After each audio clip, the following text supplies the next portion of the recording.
Hello everybody. Wanted to take this opportunity to do a quick look through of what's in my pack for an upcoming trip that I have planned. Heading to West Virginia for just a few days into the Dolly Sods area, bringing a group of friends. So wanted to just give a quick view of what I'm bringing. First, I want to start with things that I'm going to be wearing on my person, things that are not going to be in my pack, things I'll be holding, whatnot. It's important to understand where you're going before you decide what kind of clothing you bring, as well as, not just where you're going, but what time of year is it and such. For this particular trip, this is going to be happening in early July.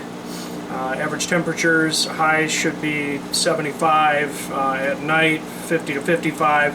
The reason for the slightly lower temperatures is because the Dolly Sods area is up between 2,000 and 4,000 feet.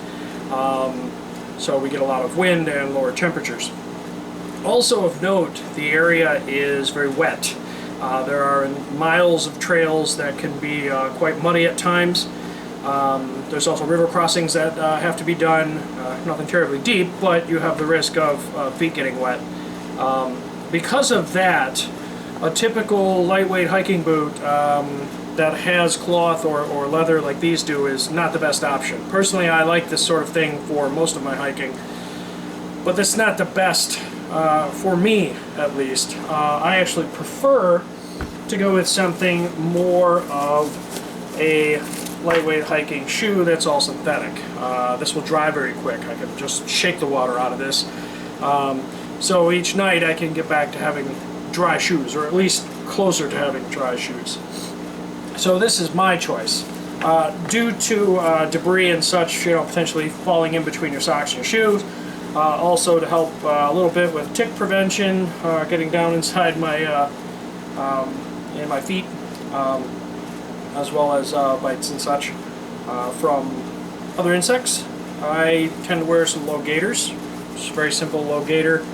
Just sort of helps deflect all the stuff from getting in between your socks and shoes. So, with feet, I'm going to jump over to one item that is typically hanging on my pack in a wet environment, or if I know I'm going to have to be crossing streams and such. Also, just if I'm expecting a lot of rain, I like to have dry camp shoes. Carrying an entire set of regular shoes would be a little too heavy.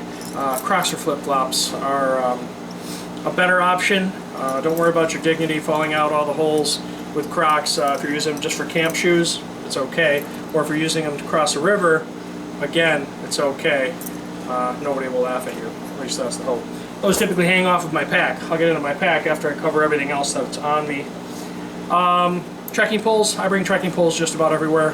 I find, especially on days, day 3 or 4, when my legs are really starting to feel it, I like to do what I call an arm day, where I really push with my poles, take a good 20-25% of the load off my legs. It makes a big difference.